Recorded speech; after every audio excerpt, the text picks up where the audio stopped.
네, 안녕하십니까. 성공투자 오증시 3부의 정은선입니다. 국제신용평가사 무디스가 한국의 신용등급을 AA2로 상향 조정을 했습니다. 중국과 일본은 모두 앞섰고 신흥국에 대한 우려가 커져가는 상황에서 역대 최고의 신용등급을 받았지만 이 호재성 뉴스에도 우리 시장은 이 국제유가 영향의 상승이 제한되는 모습이었습니다. 연일 최저치를 기록하고 있는 국제유가의 글로벌 증시가 발목이 잡히면서 투자 심리가 위축된 모습을 보였고요. 우리 시장도 장 초반부터 등락을 거듭하면서 방향성 없는 모습을 보였습니다. 그래도 장 마감으로 가면서 조금씩 상승폭을 확대하는 모습인데요. 지수와 함께 확인해 보시죠. 지난주 월요일만 하더라도 1920선대에 머물렀던 코스피 지수가 지난 금요일 1970선대에 안착하는 모습을 보였고요. 오늘 장 초반에는 1960선대까지 내려가기도 했습니다만 보합권에서 등락을 거듭하더니 점차 상승폭을 확대해 나가는 모습입니다. 현재 시간 0.36% 강세로 1980선에 진입하고 1982포인트를 가리키고 있습니다. 코스닥 시장 역시 지난주 4거래일 연속 1% 이상 열심히 반등을 해주면서 그래도 회복하려는 노력이 강하게 나타났었고요. 오늘까지 했을 때 5거래일 연속 상승세를 이어가는 모습입니다만 그렇게 탄력 있는 모습은 아닙니다. 역시나 오늘 코스피 시장과 마찬가지로 등락을 거듭하면서 방향성 없는 모습을 보였고요. 현재 시간 0.13% 강세로 제한된 흐름을 보이면서 668포인트를 가리키고 있습니다. 오늘 코스피 시장에서 외국인들이 오늘까지 했을 때 무려 14거래일 연속 줄기차게 매도에 나서고 있습니다. 반면에 기관의 방어 역시 이어지는 모습이죠. 연기금이 다시금 매수로 전환하고 금융투자 쪽에 적극적인 매수에 힘입어서 오늘도 2천억 원 이란의 가장 강한 시장 방어에 나서는 모습이었고요. 외국인들은 1,000억 원의 매도 우위가 나타나면서 여전히 외국인과 기관의 수급 공방이 나타났던 하루였습니다. 코스닥 시장은 다시금 외국인과 기관이 동반 매도로 전환하긴 했습니다만 그 규모가 크지는 않았고요. 수급적으로도 방향성 없는 모습이 나타났던 하루였습니다. 코스피 시가총액 상위 종목들 함께 살펴보시죠.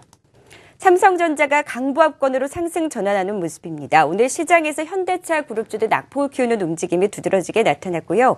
화장품 관련주들의 연일 강세 흐름 눈에 띕니다. 아모레퍼시픽이 강보합권에서의 흐름, 네이버가 저가 매수가 유입되면서 1% 가까운 상승세가 나타났고요. 하지만 전반적으로는 약세의 흐름이 두드러진 가운데 오늘 LG화학은 약보합권으로 쉬어가는 움직임을 보였지만 같은 2차전지 대장주인 삼성 SDI는 강세 흐름을 보이면서 엇갈린 흐름이 나타났고요.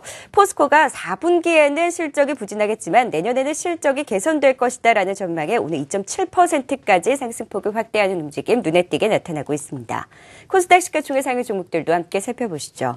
역시나 오늘 전반적으로 약세의 흐름이 두드러지게 나타나고 있습니다. 특히나 셀트리온의 경우에는 빠르면 1분기, 늦어도 상반기 안에 미국 FDA 승인을 받고 판매가 나타날 것이다라는 긍정적인 분석이 있었음에도 불구하고 결국 강세를 지속하지 못하고 약보합권으로 전환하는 모습이고요. 카카오가 강보합권으로 전환한 가운데 오늘 게임주 가운데서는 컴투스가 저평가 해소 기대된다라는 분석에 강보합권에서의 상승세를 이어가고 있는 상황입니다. 바이오 관련주도 전반적으로 약세입니다. 바이로메드가 5% 가까이 낙폭을 키우는 모습이고요. 코오롱생명과학 역시 2.7% 하락세가 나타나고 있습니다. 음원 관련주도 연일 흐름이 좋다가 로엔이 결국 약세로 전환하고 현재 시간 1%대 낙폭을 키우고 있는 상황입니다. 오늘 큰 폭의 상승 증권주에서 나타나고 있습니다. 특히나 호재성 뉴스가 있었던 유안타증권, 중국 모멘텀과 함께 오늘 MOU 체결 소식이 전해지면서 15%까지 급등하는 모습이고요. 밸류에이션 매력과 함께 4분기에는 실적 개선이 나타날 것이다. 또 정부의 연금 정책 변화 기대감이 더해지면서 오늘 동반해서 오르는 움직임 강하게 나타났습니다. 음식료 관련주 역시 오늘 흐름이 좋았습니다. 특히나 크라운 제가가 허니버터칩의 인기가 지속될 것이다라는 분석에 오늘 7%까지 급등 양상이 나타났고요. 오늘 주정 관련주들도 흐름이 좋았습니다. MH 에탄올과 함께 무학도 오늘 동반 상승세가 나타나면서 음식료 관련주들의 흐름 눈에 띄게 나타났습니다. 동시호가상을 좀 더 자세하게 짚어드리겠습니다. 유안타증권 영업부의 박우신 차장, 한국투자증권 이프렌데어의 허윤정 연구원과 함께합니다. 두 분 어서 오세요.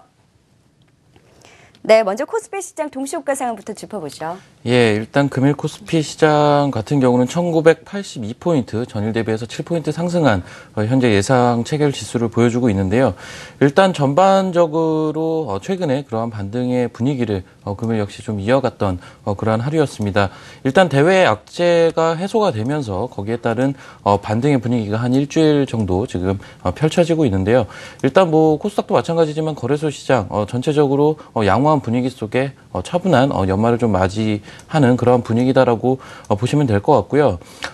지속적으로 좀 말씀을 드렸던 부분이 하락할 때마다 매수에 대한 부분을 말씀을 드렸는데 일단 지금 부분도 역시 비슷한 관점으로 꾸준하게 좀 시장을 관찰을 하셔야 된다라고 보시면 될 것 같고 결국은 1월 달을 겨냥한 그러한 매수 전략이 바람직한 그러한 시장이 금일 역시 펼쳐진 하루였다라고 볼 수 있을 것 같습니다. 네, 코스닥 시장 동시효과 상황도 짧게 지켜보죠. 네, 코스닥 시장 같은 경우는 668선 정도 지금 종가 예상되고 있다라는 점 말씀을 드릴 수가 있겠고요. 오늘 전반적으로 전기차 관련된 종목들과 함께 주성 엔지니어링과 같은 IT 관련된 장배주들의 상승세가 가장 좀 눈에 띄는 흐름이었고 전반적으로 엔터주들 같은 경우는 약세 흐름을 보였던 점 오늘 장의 가장 큰 특징적인 내용으로서 정리드리겠습니다. City Bobsleigh with K5 Hybrid. Aerodynamic Hybrid. K5 Hybrid. 한국경제신문이 3시 증시마감을 알려드립니다.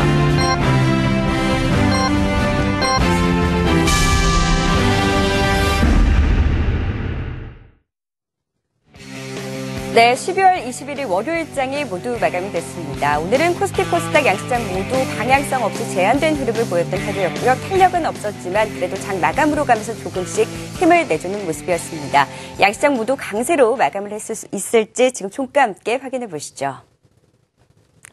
네, 코스피 지수 0.3% 강세로 1980선에 진입하면서 마무리를 짓습니다. 1981포인트로 마감하는 모습이고요.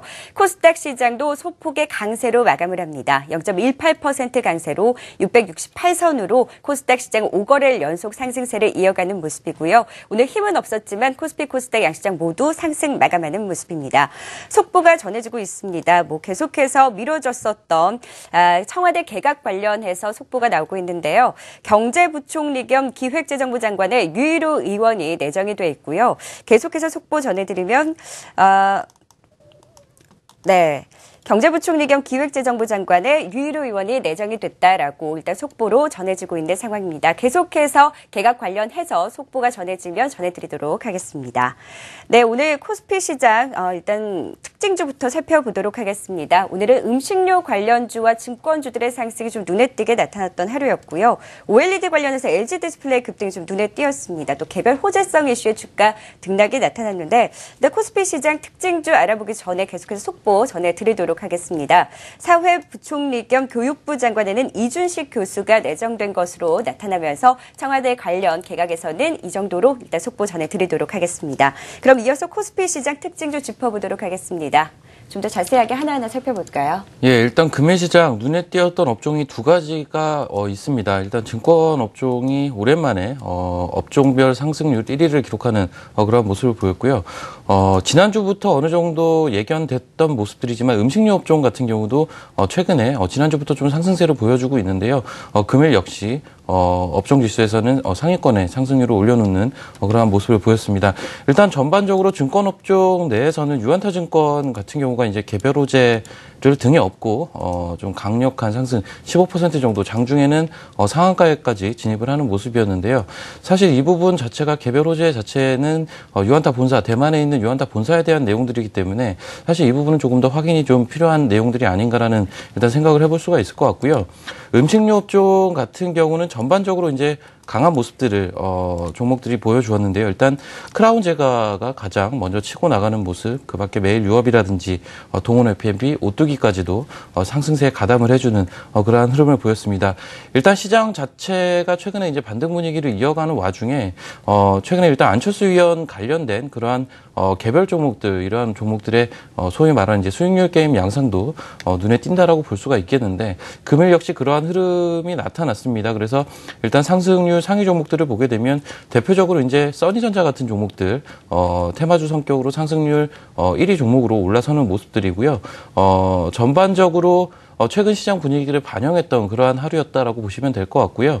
마지막으로 좀 말씀드릴 부분은 전기차 관련된 종목들인데요. 전기차 관련된 종목들 같은 경우는 지금 지속적으로 순환하면서 움직이는 경향들이 있는데요. 최근 같은 경우는 사막 콘덴서라든지 내지는 일진 머티리얼즈 같은 종목들이 상승률 상위 종목에 이름을 올리면서 일단 전반적으로 전기차 관련 종목은 내년 상반기까지도 지속적으로 모니터링을 해야 되는 대표적인 주도 업종이 아닌가라는 생각을 해볼 수 있을 것 같습니다. 네, 오늘 코스닥 시장에서도 전기차 관련주와 함께 OLED 관련주들의 상승세가 좀 눈에 띄었는데요. 또 최근에 코스닥 시장에 상장한 신규 상장주들의 흐름도 좀 눈에 띄게 나타나고 있습니다. 구체적으로 어떤 종목들 흐름 강한지 하나하나 특징 좀 짚어볼까요? 네, 잠시 설명드렸습니다만 오늘 중소형주 쪽에서는 역시 전기차 관련된 종목들의 재차 상승세가 좀 눈에 띈 하루였습니다. 2차 전지 관련된 중소형주 중에서는 대표적으로 P&E 솔루션이라든지 PNT라든지 이런 종목들 꼽을 수가 있을 텐데요. 오늘 6에서 7% 정도 강한 상승 흐름을 재차 보인 점 특징적이다라고 말씀드릴 수 있겠습니다. 2차 전지 같은 경우에는 이제 폭스바겐 사태 이후에 가장 시장에서 부각되고 있는 산업 영역이기도 한데요. 이게 단발성에 그치는 것이 아니라 지금 중국 정부 내에서도 굉장히 이제 환경 오염 자체가 빅이슈가 되고 있고 상당히 오염 자체도 이제 심화되는 모습 가운데 신재생이라든지 친환경에 대한 정책들을 중국 정부에서도 최근에 많이 관심을 기울이고 있는 상황입니다. 실제 중국에서도 지금 전기차에 대한 판매 대수가 급성장하는 모습까지 좀 나타나고 있고요. 국내에서도 역시 친환경 차와 관련돼서의 이제 보급을 확대시키기 위한 그런 안들이 또 얼마 전에 발표가 됐었기 때문에 단발성에 그치는 것이 아니라 내년도 좀 꾸준한 성장에 대한 기대감들은 더 반영될 여지는 있다라는 말씀을 드려보고자 합니다. 다만 좀 실체가 있는 종목들 중심으로 한 매매 전략이 좀 필요한 테마인 것 같고요. 두 번째로는 오늘 IT 관련된 중소형주들 견조한 흐름을 보였었는데 그 가운데에서는 실리코너스가 가장 눈에 띄었습니다. 이 회사 오늘장 5.4% 정도 상승 마감을 보였는데요.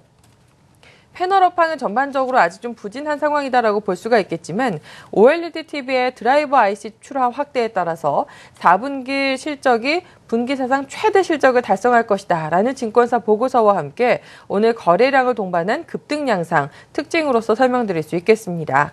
마지막 종목은 최근 들어서 코스닥 시장 내에 한두 종목씩은 많이 상장이 이제 되고 있는데요. 오늘은 시트리라는 종목이 신규 상장됐습니다. 이 회사는 이제 완제의약품과 원료의약품 개발하기도 하고 이제 판매를 하고 있는 업체인데요. 이 회사 공모가가 6,500원이었었는데 시가가 9,250원에서 출발을 했고 그 이후에 상한가와 함께 무려 공모가의 거의 2배 가까운 수준인 12,000원 선에서 종가가 비춰졌다라는 점 특징적인 내용으로서 함께 짚어드리도록 하겠습니다. 네, 코스닥 시장 특징주까지 짚어봤습니다. 역시나 2차 전지 관련주들과 함께 OLED 관련주 또 신규 상장 종목들의 좀 특징적인 움직임 눈에 띄었던 하루였습니다. 양시장 좀 특징주 짚어봤고요. 이어서 아시아 증시 마감 상황 살펴보도록 하겠습니다. 오늘은 리딩 투자증권 국제연구 우성재 팀장 연결돼 있습니다. 안녕하세요. 네, 안녕하세요. 네, 중국 증시는 오늘 상승 전환에서 상승폭을 확대하는 모습을 보였고 일본 증시는 낙폭을 키우다가 그래도 저가 매수가 유입되는 모습입니다. 오늘 혼조 양상이 좀 두드러지게 나타나고 있는데요. 자세한 아시아 시장 마감 상황도 좀 더 자세하게 짚어주시죠. 예, 지금 말씀하신 것처럼 일본 증시는 오늘 일본 증시는 큰 폭의 하락 이후에 낙폭을 줄여나가면서 약보합권의 장 마감했습니다. 일본 니케이 지수 0.37% 하락한 18,916.02포인트의 장 마감했었는데요. 시장에서의 장중 매도 물량들이 꾸준히 출현하는 모습이었지만 결국 장중 낙폭 과대 그리고 지난주 금요일 낙폭 과대에 따른 시장에서의 반발 매수의 유입과 함께 낙폭을 축소하면서 장 마감했다라 보시면 좋을 것 같습니다. 지금 중국 증시는 이와 반대로 강한 흐름으로 장 마감했었는데요. 상해 종합주가지수는 1.88% 상승한 3,646.21포인트의 장 움직임 보이고 있습니다.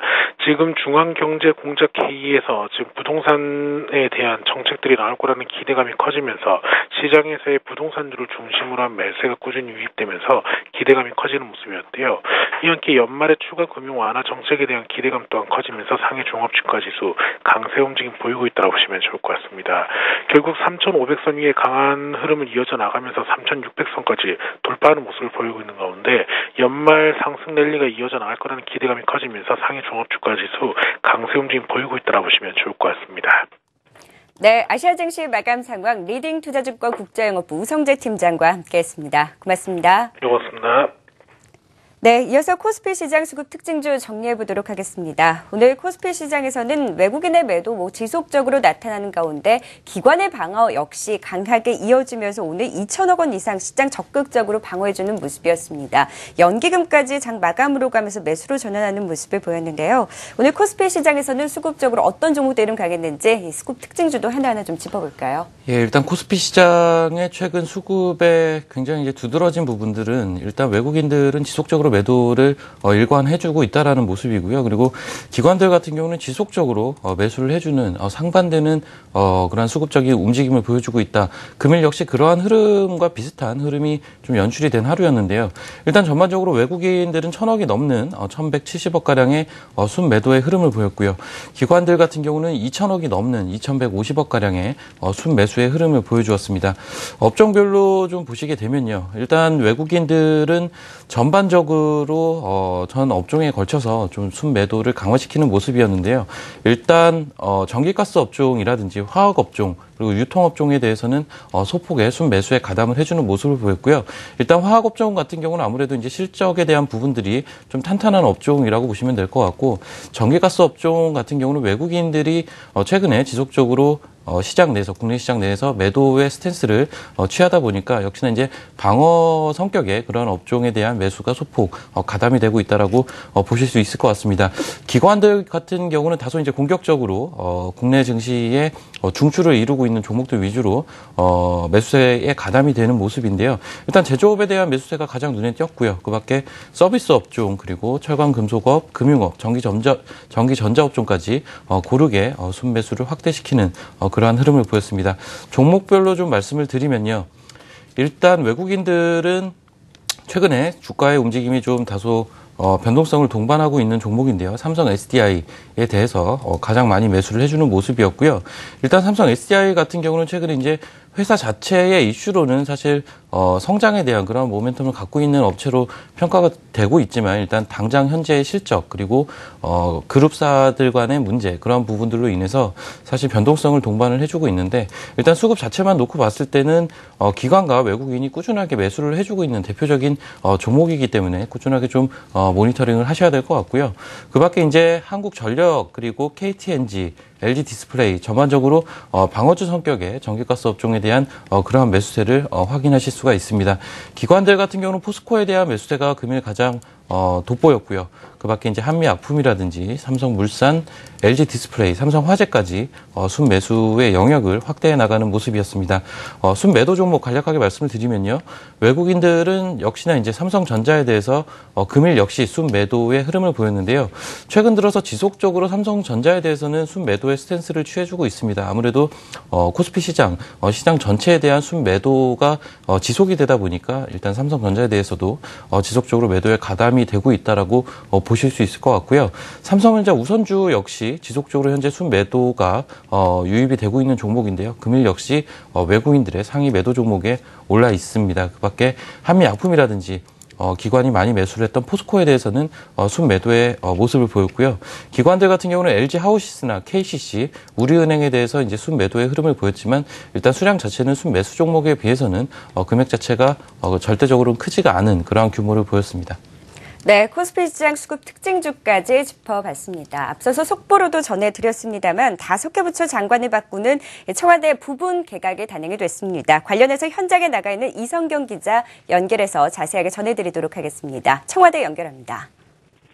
네, 경제부총리 겸 기획재정부 장관에 유일호 새누리당 의원이 내정됐습니다. 유 내정자는 경기고와 서울대 경제학과를 나온 경제학자 출신으로 새누리당 국회의원을 거쳐 현 정부 국토교통부 장관을 지냈다가 약 2달 전에 사퇴했습니다.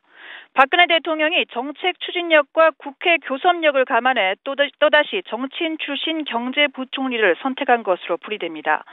산업부 장관에는 주형환 기획재정부 1차관이 발탁됐습니다. 행시 26회의 정통 경제관료로 현 정권에서 청와대 경제비서관과 기획재정부 1차관을 지냈습니다. 이외 사회부총리 겸 교육부 장관에는 이준식 서울대 교수, 행정자치부 장관에는 홍윤식 전 국무조정실 1차장, 여성부 장관에는 강은희 새누리당 국회의원이 각각 내정됐습니다. 이들 장관 내정자들은 인사청문 절차 등을 감안했을 때 다음 달 중순에 공식 취임할 것으로 예상됩니다. 지금까지 청와대에서 한국경제TV 이성경입니다. 네, 경제부총리 겸 기획재정부 장관의 유일우 의원이 예정되는 등 5개 부처 장관 관련해서 청와대 부분 개각 내용까지 현장 연결해서 자세하게 전해드렸습니다. 자, 계속해서 의원시장 마감 상황 살펴보면서 이어가도록 하겠습니다. 오늘은 KR선물 안예아 연구원 연결돼 있습니다. 안녕하세요. 안녕하십니까. 네, 연일 강세로 보이던 원달러 환율이 오늘은 쉬어가는 모습입니다. 환율 시장 자세한 마감 상황 전해주시죠. 네, 오늘 달러원 환율은 무디스의 신용등급 상향 소식과 위안화 약세 제한으로 하락했습니다. 지난 금요일 외환시장에서 BOJ 통화정책회의로 인해서 엔화가 강세를 보이며 달러화가 약세를 보였습니다. 여기에 무디스의 한국 신용등급을 상향 조정하면서 NDF 달러원 환율은 1180원 초반까지 하락했고 결국 오늘 서울환시는 1176.9원에서 출발했습니다. 이후 저점이라는 인식의 매수세가 유입되면서 장 초반 1181원 선까지 상승했습니다. 하지만 위안화가 11일 만에 처음으로 전일 대비 낮게 고시되면서 위안화 약세가 주춤하는 모습을 보이자 달러원 환율도 다시 1180원을 하회했습니다. 또한 중국 증시가 2% 가까이 상승하는 모습을 보인 것도 신흥국에 대한 우려감을 완화시켰습니다. 그러나 계속해서 외국인의 주식 매도세가 이어지면서 하락폭이 확대되지는 못하고 하단이 지지되는 모습을 보였습니다. 결국 달러원 환율은 무디스의 신용등급 상향 조정과 위안화 약세 흐름이 주춤하자 지난 금요일 대비 5.4원 하락한 1177.6원에 마감했습니다. 지난 BOJ 통화정책회의 이후 강세를 보였던 엔화는 차익 실현의 소폭 약세를 보이면서 현재는 121.3엔 수준에서 등락을 보이고 있으며 엔원 환율은 968원 내외에서 등락을 보이고 있습니다. 네, 외환시장 마감 동향 KR선물 안예아 연구원과 함께했습니다. 고맙습니다. 감사합니다. 네, 계속해서 코스닥 시장 수급 특징주도 정리해보도록 하겠습니다. 지난 금요일에 좀 수급적으로 안정된 흐름을 보여서 기대를 했는데 다시금 소폭 동반 매도로 전환하는 모습입니다. 오늘 좀 큰 방향은 잡지 않는 모습이었는데요. 오늘 코스닥 시장에서는 수급적으로 어떤 종목들 흐름 강했는지 하나하나 좀 수급 특징주 짚어볼까요? 네, 물론 시가에 비해서는 오늘장의 흐름이 양호했다라고 평가를 내릴 수도 있겠습니다만 양호했었던 흐름에 비해서는 상대적으로 오늘장의 전체적 수급 자체는 조금 아쉬움이 남습니다. 외국인 기관들 각각 50억 원 이상의 매도 흐름을 좀 보인 모습이었었고요. 매수한 종목들부터 특징을 좀 골라보자면 외국인들은 오늘장에 메디톡스를 가장 많이 매수해줬습니다. 67억 원 정도의 매수 흐름을 보였는데 그 외에는 오스템 임플란트나 디오와 같이 임플란트 관련된 업체 쪽에 동시 매수하는 흐름을 보였고요. IT 관련된 중소형주들에게도 관심을 좀 보였습니다. 대표적으로는 주성 엔지니어링과 고영 그리고 비아트론, 파트론 등이 매수 10위권에 이름을 올리고 있습니다. 기관들의 경우에도 오늘장 셀트리온을 가장 많이 매수를 해줬습니다만 그 하단에는 IT 관련된 중소형주들이 다수 포함되어 있었습니다. 원익 IPS라든지 그리고 AP 시스템, OCI 머티리얼즈 이런 종목들이 역시 매수 10위권에 이름을 올리고 있는 점이 좀 특징적인 내용이고요. 실리콘웍스도 오늘 매수 6위에 지금 기록이 되고 있습니다. 이 밖에 게임주 쪽에서는 지금 컴투스 쪽으로만 일단 매수에 좀 가담해준 점 특징적인 내용이 되겠습니다. 결국에는 외국인 기관 동반해서 관심을 보인 업종으로서는 일부 바이오와 그리고 IT 관련된 중소형주들을 꼽을 수가 있겠고요. 기관들은 앞서 셀트리온을 가장 많이 샀다라는 말씀 드렸습니다만 오히려 외국인들은 가장 많이 판 종목으로 기록되고 있습니다. 셀트리온 68억 원어치의 매도 보여주고 있고요. 이 밖에 코롱생명과학, 코믹팜, 대화제약과 같이 전반적으로 바이오 그리고 이 신약 개발 관련된 업체들이 10위권에 다수 이름을 올리고 있는 상황이고요. 역시 또 기관들이 매수했었던 OCI 머티리얼즈를 외국인들은 매도하는 양상을 보이기도 했었습니다. 기관들의 경우에는요, 강스텐 바이오텍을 가장 많이 팔았습니다. 75억 원어치가 되겠고요. 이 밖에 오늘 상장된 시트리 쪽에 50억 원의 매도세, 바이로메드, 메디톡스, 코롱생명과학과 같이 역시 신약 개발이라든지 바이오 관련된 종목들이 상당수 매도 쪽에 이름을 올리고 있는 점 특징적으로 짚어드릴 수 있겠습니다. 네, 오늘 외국인들은 바이오 관련주 가운데 메디톡스에 가장 강한 매수에 나서줬지만 셀트리온을 비롯한 시가총액 상위 바이오주들은 매도에 나서는 모습이었고요. 주성 엔지니어링, 비아트론과 같은 OLED 관련주에 관심을 갖는 모습이었습니다. 반대로 기관은 셀트리온을 가장 많이 매수한 가운데 역시 OLED 관련주 가운데서는 원익 IPS와 AP 시스템과 같은 종목들의 매수에 나서면서 이 같은 업종 테마군 안에서도 기관과 외국인들이 관심을 갖는 종목들은 엇갈린 흐름을 보였다라고 수급 특징주 좀 정리해 드리도록 하겠습니다. 저희가 계속해서 이 투자자분들의 수익률에 도움을 드리고자 환경 와이즈 K의 프리미어 지수를 오늘부터 알려드리는데요. 지금부터 좀 더 자세하게 짚어드리도록 하겠습니다.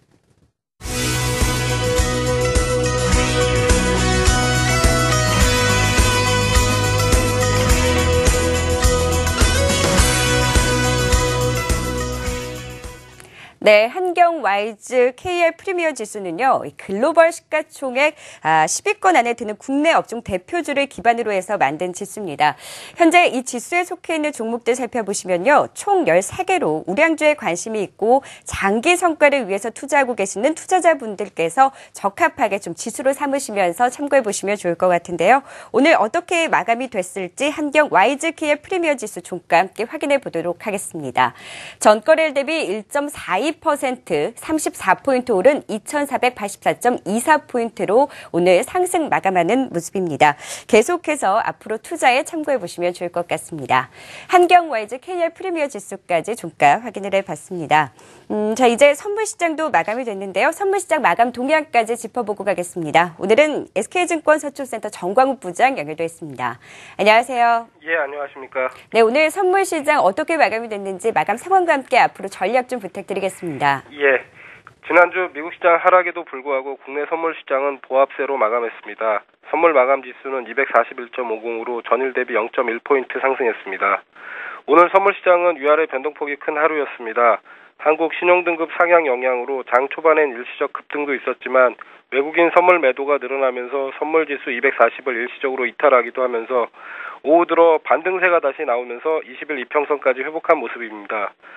이번 주는 목요일 BOJ 회의 외에는 특별한 이슈나 지표가 없고 연말이 가까워지면서 파생시장 거래도 한산할 예정입니다. 외인 선물 매도세가 걸리기는 하지만 이번 주 계속 저점 매수 관점에서 대응하는 게 유리하겠습니다. 이상 선물옵션 마감 시황이었습니다. 네, 선물시장 마감 동향 SK증권 서초센터 정광욱 부장과 함께했습니다. 고맙습니다. 감사합니다.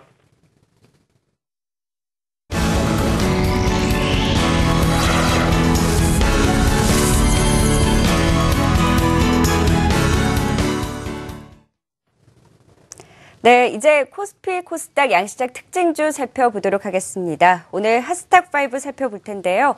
오늘 시장에서 좀 어떤 종목들이 강한 흐름을 보였는지 하나하나 좀 짚어보도록 하겠습니다. 오늘 이 박우식 차장님께서는 어떤 종목 가장 눈여겨보셨나요? 예, 일단 최근에 굉장히 어떻게 보면 핫한 종목 중에 하나인데 사막 콘덴서라는 종목을 좀 말씀을 드리려고 하는데요.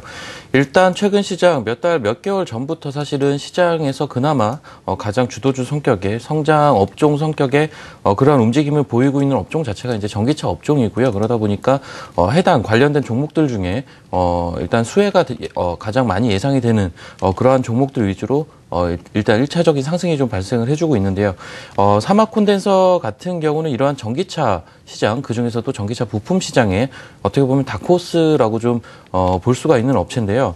일단 이 회사 같은 경우는 사명에서도 알 수 있겠지만 콘덴서업을 영위하고 있는 그런 회사인데요. 더 정확하게는 MLCC라고 해서 이 MLCC 사업에 대한 그런 비중이 굉장히 높은 업체입니다.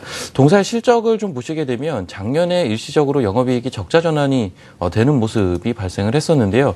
이러한 MLCC 사업 자체가 일단 수익성이 악화가 되면서 적자로 돌아섰던 그러한 부분이고요. 하지만 이제 올해부터 특히나 이제 하반기로 가면 갈수록 제품 믹스 개선으로 인해서 이러한 MLCC 사업 자체가 턴어라운드가 본격적으로 발생을 해주고 있습니다. 그래서 그러한 부분 자체가 본격적으로 이제 바닥에서 바텀업 할 수 있는 그러한 타이밍이다라고 좀 보신다면 실적 자체도 수익성이 개선이 될 수 있는 그러한 분기점으로 좀 볼 수가 있을 것 같고요.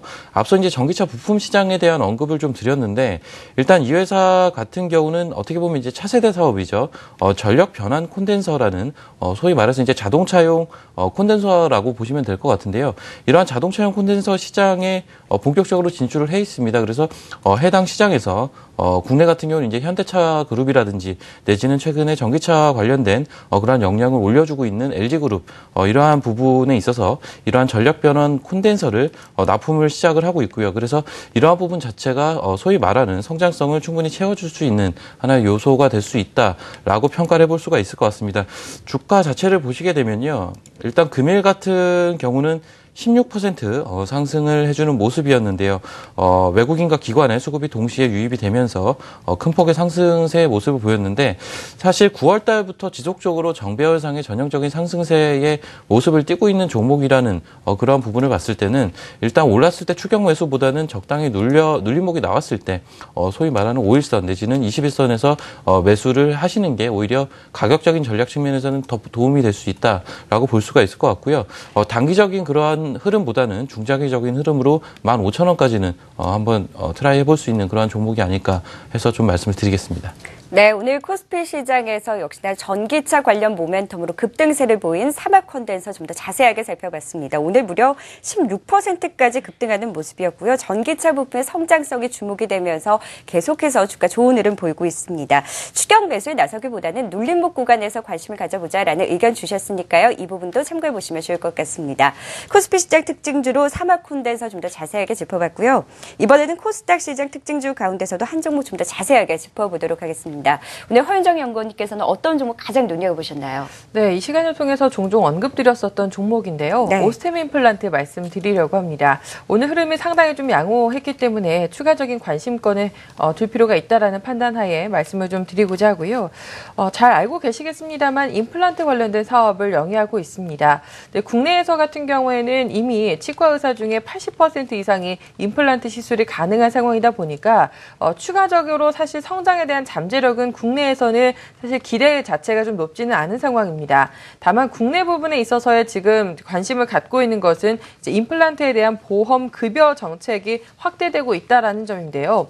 올해까지는 70세 이상까지 적용이 됐었고요. 그리고 내년부터는 이제 65세까지 그 범위 자체가 이제 확대가 됩니다. 65세 이상 급여 적용이 이루어지면 신규 급여 시장이 최대 780억 원 정도 규모가 형성될 것으로 지금 전망이 되고 있다는 말씀을 드릴 수 있겠습니다. 과거에 비해서는 단가가 많이 낮아졌다라고는 하지만 아직까지도 틀니 등에 비해서는 이제 임플란트의 상대적인 가격 수준이 좀 높기 때문에 물론 치아 2개 정도로 제한되고 있는 걸로 알고 있긴 합니다만 급격한 고령화 사회에 65세까지 적용 범위가 넓어지면 이 임플란트의 국내 시장에 있어서는 성장성이 조금 자극받을 가능성이 있다라는 말씀을 드려보고자 하고요. 다만 이제 전체적인 실적의 기여도라는 측면에 있어서는 역시 중국을 보셔야 될 듯합니다. 중국 같은 경우에는 아직도 그 전체 치과 의사 중에 임플란트를 시술할 수 있는 의사가 10%에 지금 불과한 상황이고요. 오스템 임플란트는 그런 시장 내에서 현재 35% 정도의 점유율로 1위를 달리고 있습니다. 오스템 임플란트는 한국식의 이런 교육을 바탕으로 해서 교육을 받은 의사들이 향후 이제 본인들의 병원에서 이 오스템 임플란트 제품을 사용할 수 있게끔 하는 그런 전략을 그동안 세워져 왔었는데요. 앞으로는 2위권 업체가 사실은 지금 점유율을 바짝 좀 쫓아오고 있는 상황이기 때문에 중국 쪽으로 조금 더 이제 외형 성장을 위한 공격적인 전략이 더 나타날 가능성이 높다라는 말씀을 드릴 수가 있겠고 10%에 불과합니다. 지금 보급률 자체가요. 그렇기 때문에 앞으로 충분히 더 이 교육이라는 것을 바탕으로 이 중국 쪽에 있어서의 무한한 성장에 대한 기대감들은 여전히 장기적으로 이어갈 필요가 있다라는 점에 대해서 말씀을 좀 드려볼 수 있겠습니다. 그리고 무엇보다 중국도 지금 고령화에 대한 얘기들이 이제 나오기 시작을 하고 있기 때문에 절대적인 인구의 수 그리고 고령화로 진행이 됐을 때 역시 늘어날 수 있는 임플란트 시장의 잠재적인 고객 수 이런 측면에 있어서 꼭 관심을 가져보셨으면 좋겠고요. 최근에는 중국 쪽에 또 치과용 그 의자에 대한 판매 승인을 받았기 때문에 추가적으로 조금 더 포트폴리오가 다양화되고 있다는 점에 있어서 긍정적인 시각 말씀을 좀 드려볼 수 있을 것 같습니다. 무엇보다도 중국 내 역시 또 오스템 임플란트의 교육을 받은 그 의사 수가 연평균 9년 동안 37% 연평균 늘어나고 있다는 점 관심 있게 주목하실 필요가 있어 보입니다. 최근 기술적 흐름을 봤을 때요. 7만 7천 원대 부근에 있어서 한 1, 2주 정도 쉬어가는 흐름이었습니다. 그런데 오늘장에서 거래를 수반하면서 강한 양봉과 함께 신고가 지금 돌파를 해주고 있는 모습이기 때문에 새로운 가격 수준을 상당히 강하게 뚫어냈다는 점에 있어서는 의미가 있다라고 저는 판단을 내리고 있어서 추가적인 상승 기대감 조금 더 가져볼 수 있을 것 같고요. 전반적으로 수급이라는 측면에서 봤을 때에도 최근에 수급적으로 봤을 때 외국인들의 견조한 매수세 그리고 투신권에서의 매수에 전환되는 흐름이 나타나고 있기 때문에 수급의 견조함을 기반으로 한 신고가는 앞으로 의미가 있기 때문에 지금으로서는 부담감을 갖는 쪽보다는 새로운 가격을 형성하는 것에 조금 더 관심을 갖자라는 말씀을 드려보고자 하고요. 돌파를 한 만큼 이전의 신고가 부근 이제 8만 원대가 어느 정도 지지선의 역할을 하는지 확인해 가시는 전략에 대해서 말씀을 드려보겠습니다. 네, 오스템 임플란트 좀 더 자세하게 짚어봤습니다. 국내에서는 임플란트 보험 확대 적용에 대한 기대감과 함께 또 중국 시장 진출에 따른 수혜 기대감도 큰 상황이죠.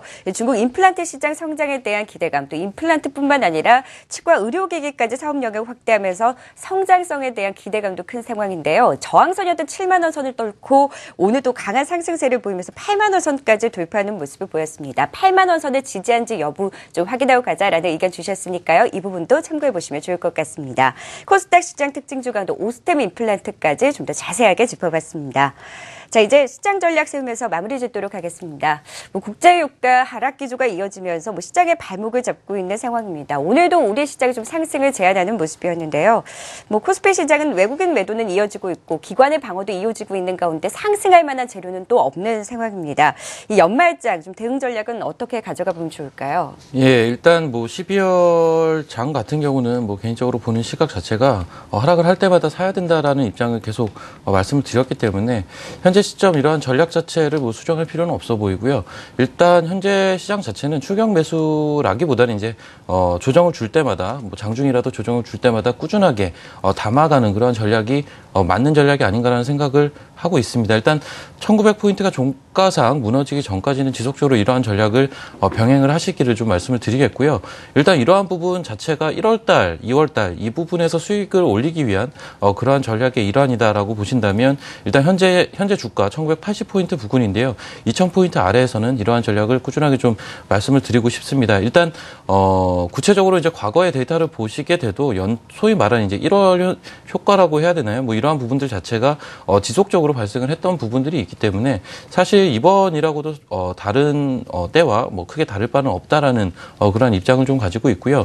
일단 구체적으로는 지난주에 이제 큰 대회 변수가 일단 한 차례 지나갔기 때문에 거기에 대해서도 어느 정도 자유로워질 수 있다라는 측면 자체도 현재 시기적인 부분과 굉장히 맞물려서 좋게 작용을 할 수 있는 긍정적인 요소가 아닌가라고 보고 있습니다. 수급적으로 결국은 뭐냐면 지금 시장에서 조금 더 강하게 올라서지 못하는 부분 자체는 일단 외국인 자체가 지속적으로 매도의 스탠스를 취하고 있기 때문에 그러한 부분이 어떻게 보면 지금 시장에서 찾아볼 수 있는 거의 유일한 부정적인 요소라고 좀 볼 수가 있는데 이 부분 자체가 만약에 조금이라도 개선이 되는 그러한 수급적인 요인이 발생을 한다면 주가 자체는 굉장히 강하게 갈 가능성도 배제할 수 없습니다. 그래서 그 부분을 좀 염두에 두시면서 꾸준하게 저점에서 분할 매수하자라는 관점을 좀 말씀을 드리겠고요. 구체적으로 업종 같은 경우는 결국은 1월달 같은 경우는 그 성장에 대한 그러한 기대감이 굉장히 많이 반영이 될 수 있는 그러한 달이거든요. 그래서 그러한 부분을 감안을 했을 때는 최근에 가장 성장에 대한 이슈를 받고 있는 전기차 업종이 될 수도 있고요.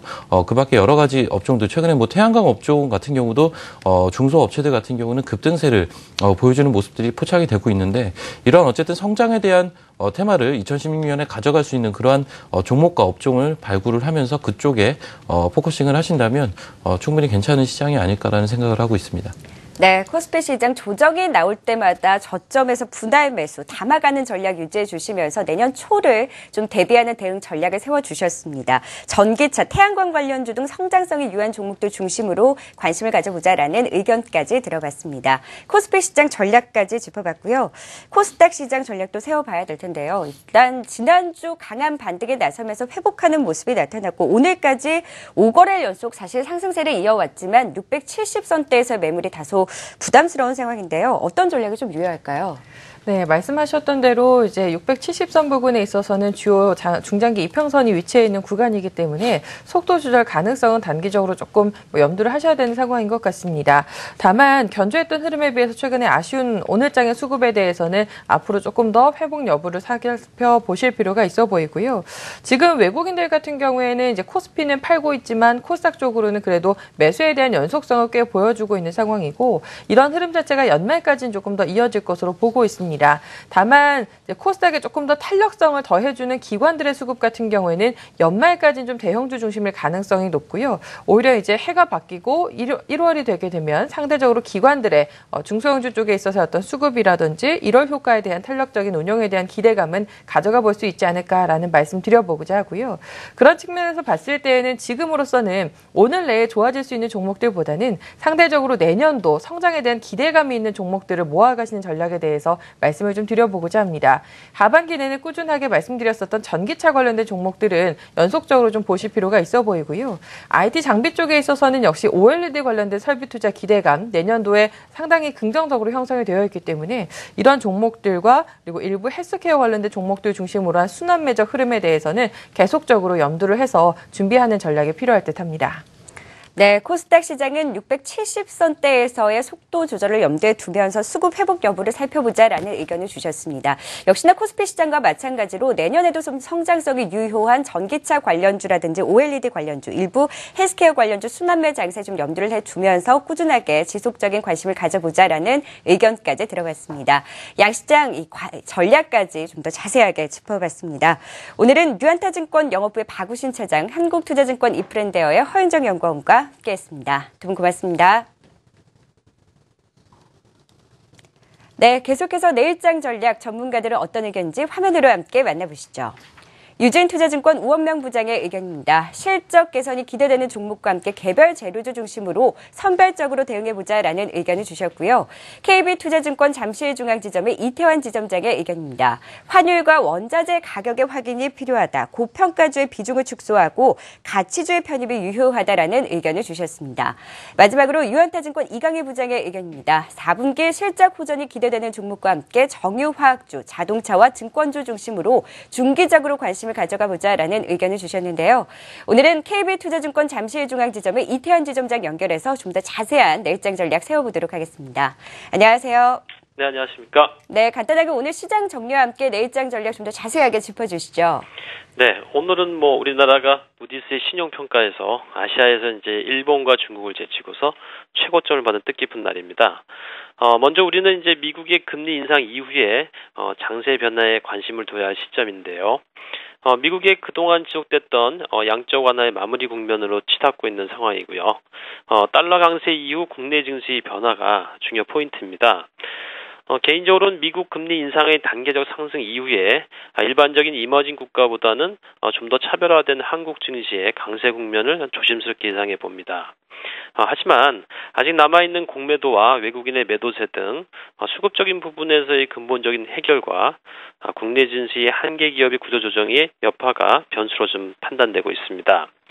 향후에는 이머징 국가로의 외국인 자금 유입이 들어올 때가 가장 중요한 국내 증시의 변곡점으로 판단되고요. 따라서 이제 환율 동향이 가장 중요하고요. 달러와 엔화, 그리고 유로와 유엔화 대비 원화 환율, 그리고 원자재 가격의 가격 추이 동향을 예의주시해야 되겠습니다.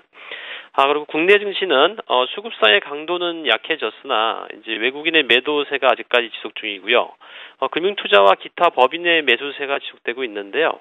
이는 아마도 이제 연기금의 아웃소싱 관련된 자문사들의 공매도 그쪽 부분에 이제 쇼커버링 물량을 보고 있습니다.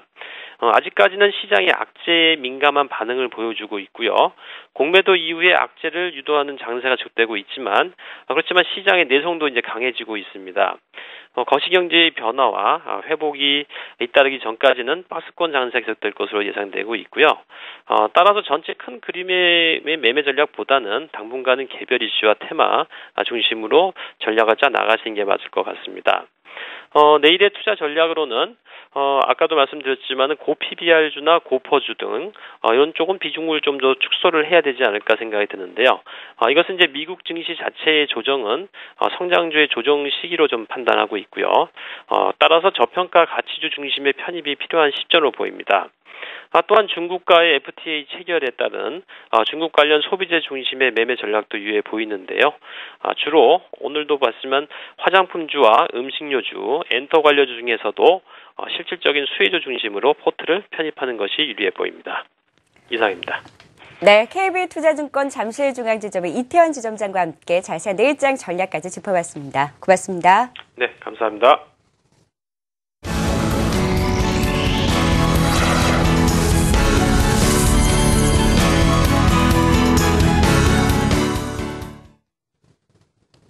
네, 내일장 관심주 시간입니다. 오늘은 한국투자증권 아임뉴스탁팀의 김성우 팀장 자리해 주셨습니다. 안녕하세요. 네, 안녕하세요.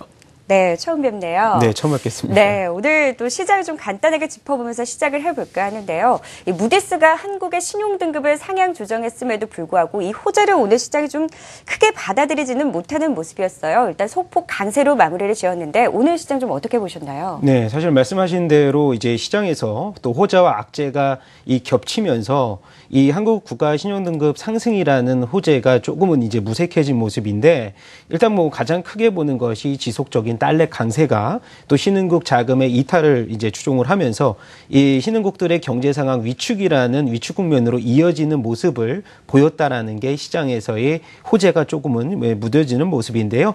또 외국인들이 지난 2일부터 또 오늘까지죠. 14거래일 연속해서 이제 매도세를 이어가면서 이 장중의 유동성이 조금 공급이 좀 위축이 되는 모습으로 좀 시장에서 보여지는 듯한 흐름입니다. 네, 역시나 신흥국에 대한 우려가 점차 커져가는 것 같고요. 올해 시장에서도 외국인들의 매도가 좀 주춤해질지 모르는 상황에서 일단 호재를 좀 크게 받아들이지 못하고 오늘은 좀 큰 방향성 없이 마무리를 짓는 모습이었습니다. 시장 간단하게 살펴봤으니까요. 이제 내일장 관심주 본격적으로 짚어봐야 될 텐데요. 내일 좀 관심 가져볼 만한 종목 어떤 종목 선정해 주셨나요? 네, 오늘 뭐 강세를 가졌던 업종 중에서요. 또 음식료 쪽에서도 농심의 종목을 이제 관심주로 들고 나왔는데 오늘 같은 경우도 이제 신고가를 이제 기록을 하면서 또 최근에 농심이 2분기 연속해서 또 영업이익이 깜짝 실적을 기록하면서 목표가도 이제 40만 원으로 증권회사에서 상향을 시켰는데도 불구하고 또 목표 주가를 또 넘어서는 모습 보였는데 뭐 가장 크게 이제 3분기가 비수기임에도 불구하고 깜짝 실적을 기록한 것이 이제 신제품 프리미엄 제품에 대한 인기 상승이거든요.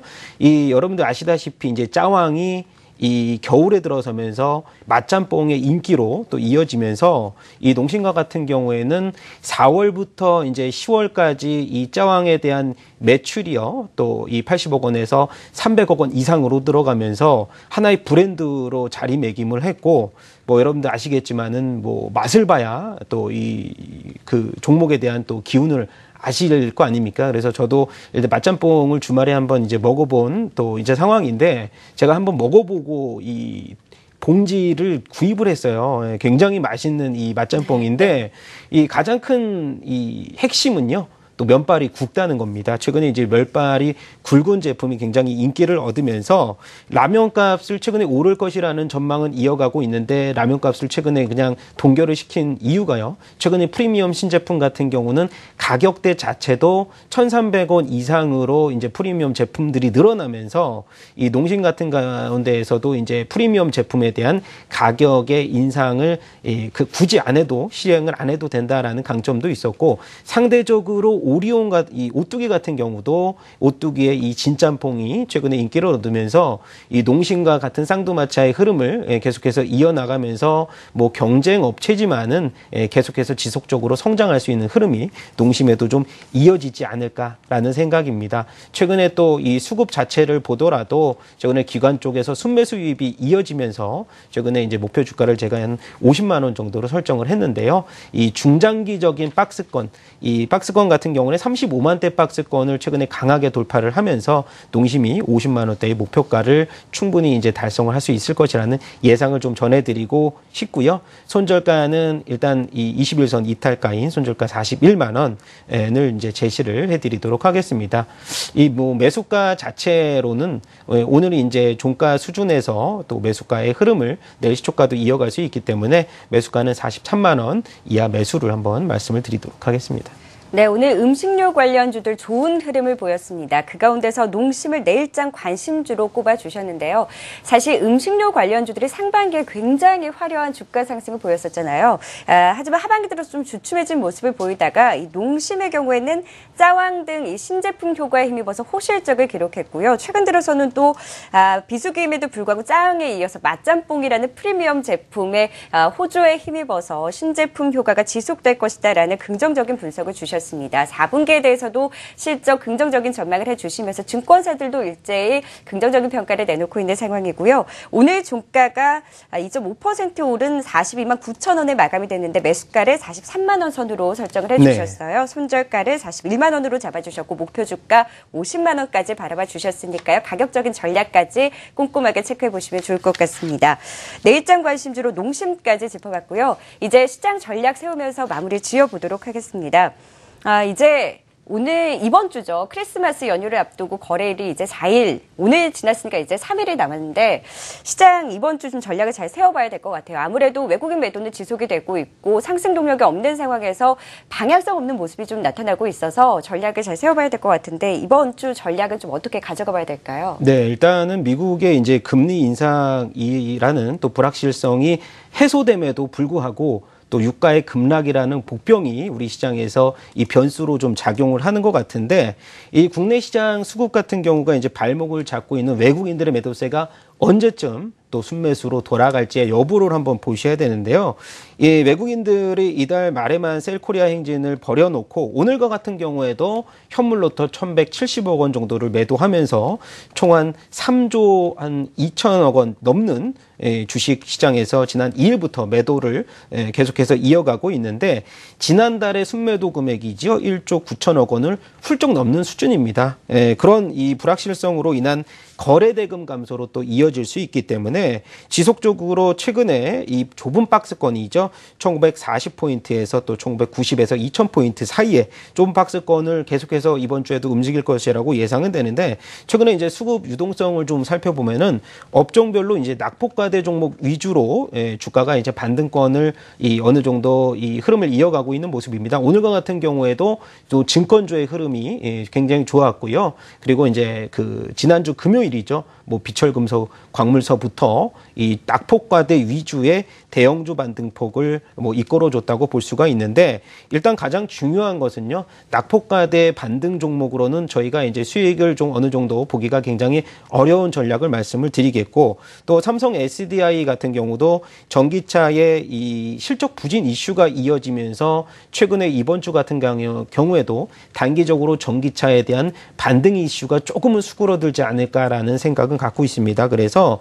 뭐 오늘과 같은 경우에도 업종별로 보자면 코스닥 중소형주 쪽에서 OLED 쪽의 이 업종 테마가 지속적으로 살아있는 모습을 보였거든요. 뭐 주성 엔지니어링, AP 시스템을 비롯해서 이 OLED 장비주들의 흐름이 굉장히 좋기 때문에 이 OLED에서 LCD에서 OLED도 이어지는 가격 경쟁력과 수율이 굉장히 좋아지면서 내년까지도 OLED에 대한 성장성은 우리가 한번 주목해 볼 만한 시점이 아닌가라고 보고 있기 때문에 중소형 테마주 위주 그리고 OLED 위주의 또 주가 중소형 주가 전략을 좀 이 좁은 박스권 상단 하단을 살펴보면서 좀 짧게 전략을 취하는 전략이 최근에 이제 맞을 것 같고요.